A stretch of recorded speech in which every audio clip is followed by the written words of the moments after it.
Hello, ladies and gentlemen, and welcome to the careers that you didn't know about in the water industry and the water and wastewater industry. And we have a new guest. We are on location at the Connecticut Waterworks Fall Conference here at the AquaTurf, and we're going to meet some new friends today, and one of them is with us right now. Miss Trina Picardi, who is actually from the Hach organization. Hi, Trina. Hi, David. Thank you for having me Oh, today. thank you. Well, the whole premise of the podcast is to let students know and people know of the viable careers in the water industry. And basically, you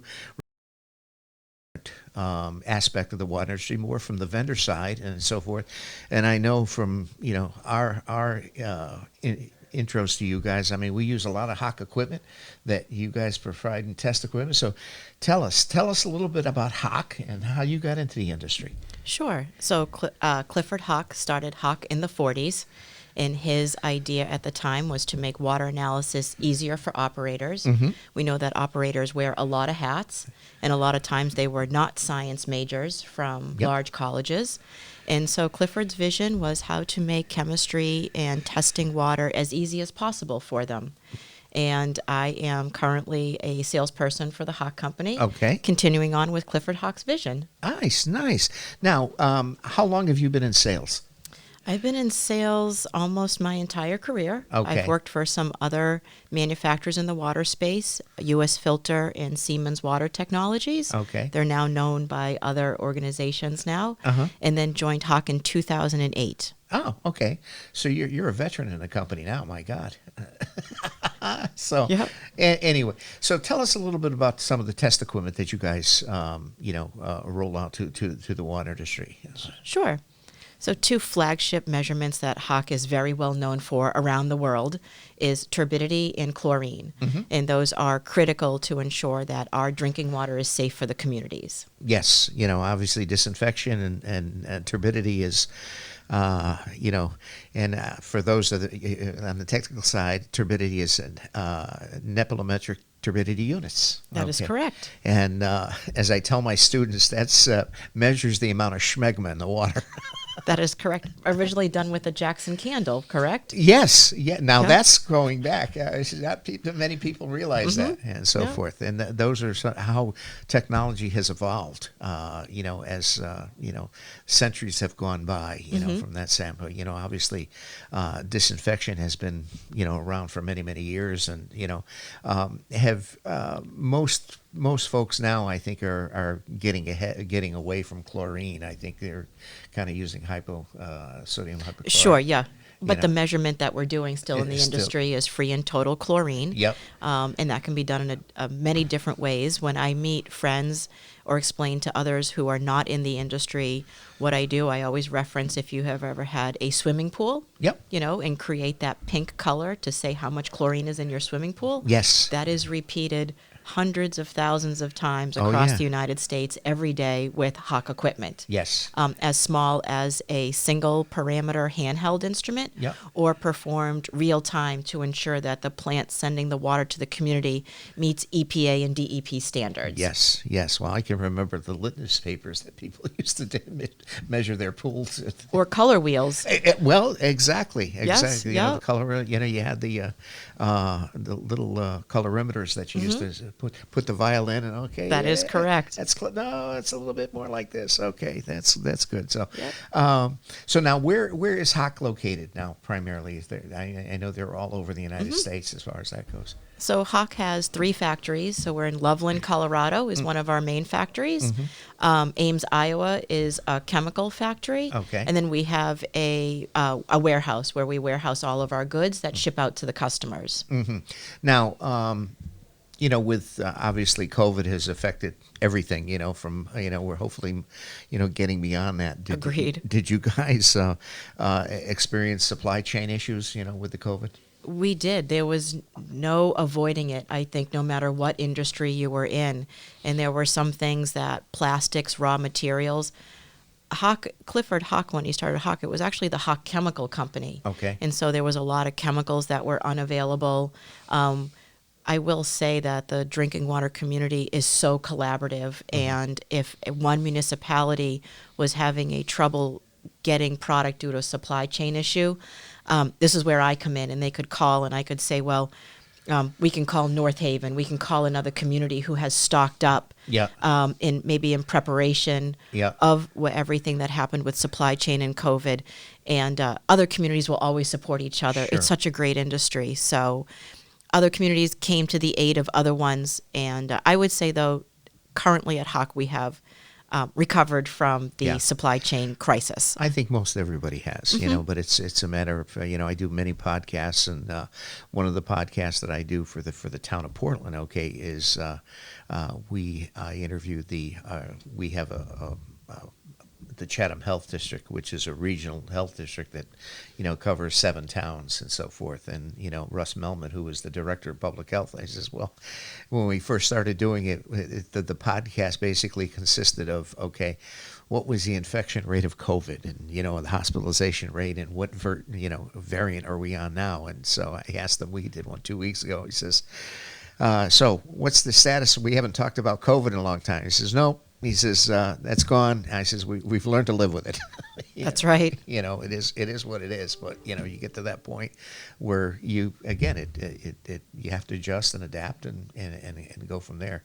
I know even the state health department, when we were going through the supply chains, even they put out circular letters, because I know there was a while that chlorine was at a shortage, as far as that goes, because there's still a few wastewater companies and so forth that still use gaseous chlorine, and hypo. I know we pretty much use. We only have at one of our post chlorination plants. We still have 150-pound cylinders, but that's just for post chlorination. But every place else, we're primarily using the high sodium hypochlorite. So anyway, so what do you like about the water industry?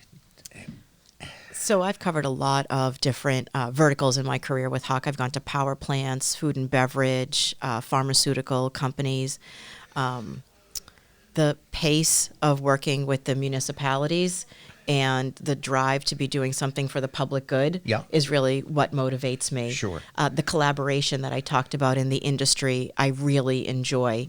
I'm not a water operator, so when we're talking about a new application and they're asking me about it, at the end of the day, I always say, I don't do your job, but you can talk to this other community who has made the investment in Hach, found this information valuable to have and how to run their plant better. And any other plant can pick up the phone at any time and speak to another one. Sure. And I really enjoy that. I enjoy conferences like today, where it's just a very collaborative environment. Well, I think, too, and I tell all my students, in the class that I teach, which is Water and People, which wants to promote water operators into the industry. One thing I always stress to them, I says, never underestimate the power of networking, because you never know when you look somebody in the eye and you shake their hand that you're going to need what their service, or vice versa, because it's so important. That is. Because you always, like I say, that web of networking that's out there is so invaluable. It really is. So again, going from a standpoint, again, our podcast is kind of geared towards high school students, college students. If you were to give advice to either a high school senior or college freshman about, possibly getting into sales in the industry, what would you say, and especially specifically gearing towards the water industry? Sure. So sales is about helping people and helping them realize what their goals are, both personally and professional at work. And I would say for the water industry overall, whether it's sales or field support or R&D, even being on high-end manufacturing lines that we all have. I don't want to speak just for Hach, but Thermo or some of our other complementary customer industries that are out there. Don't overlook this industry. There is so much to it. And if you have a passion for the environment, if you enjoy being outside, then what you're enjoying every day is we are the stewards of that environment. Sure. So if you can take that and channel it into a career, I think that it will just pay rewards for the rest of your life. And there's so many different directions to go in.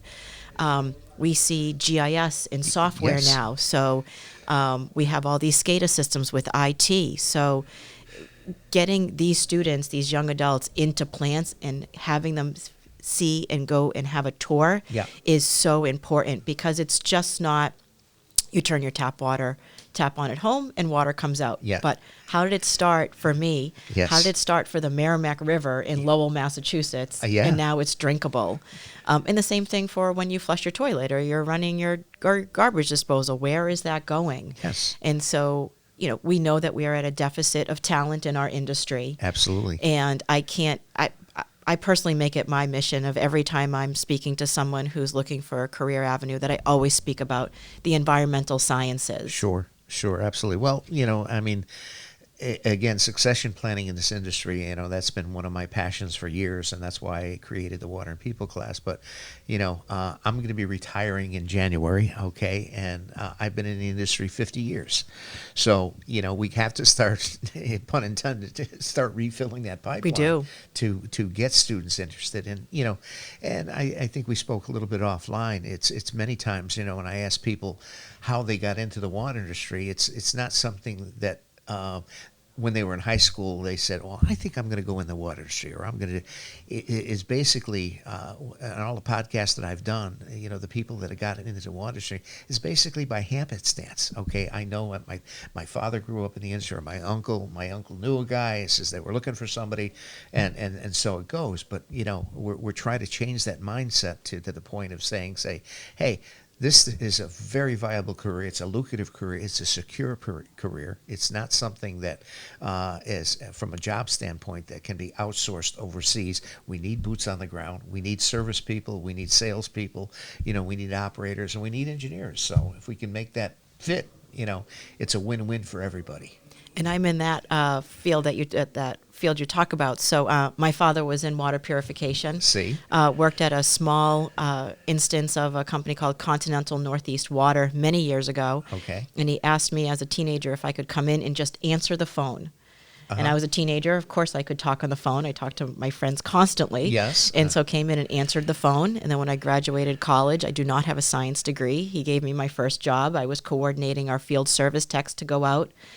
And that company eventually got bought by U.S. Filter, Okay. which then got purchased by Siemens. Okay. And then from Siemens, I found the job at Hach. I thought it was interesting, and then I decided to join Hach instead. So, Nice. But yeah, I do credit my career in the water industry from my father, who ended up retiring from Paul Corporation. Yep. It's a matter of connecting the dots. It is. Yes. It's amazing. So Yeah. anyway, part of my passion, again, is part of the, my degree, as far as when I graduated college, was I was a music teacher. Okay. So, but I worked for the town of Portland. Okay. Growing up through high school, my summer job was in the water department. I came back summers through high school, through college, and my first teaching job was at a prep school in Windsor, Loomis Chafee, and it was a 4th, 5th position, and I was still working for the town 20 hours a week, and they were, back in the day, they gave me my full-time benefits. So I said, okay, this is cool. And then we got one of the administrations got in and said that you're working full-time or no time. So I says, well, I guess my wife was pregnant with our first child. I says, I guess I'll work full-time for a couple of years. Well, here I am 50 years later. That's amazing. And you started off as a music teacher. Yeah, and my wife and I, I mean, she has passed now, but we bought her a music school and dance school. She was the dancer, as far as that goes, and I was the musician, and so I still operate that today. And so one of the questions I'm going to ask you, being a musician and so forth, I have, and so forth. But what was your first concert that you remember going to?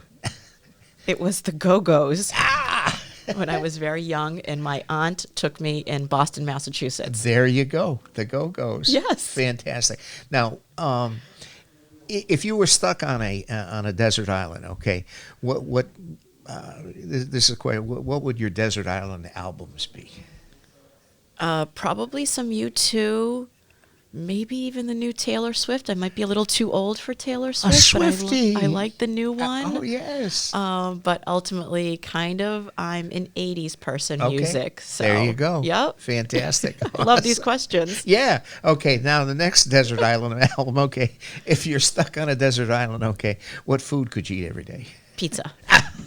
Pizza is high on the. Well, I'm Italian.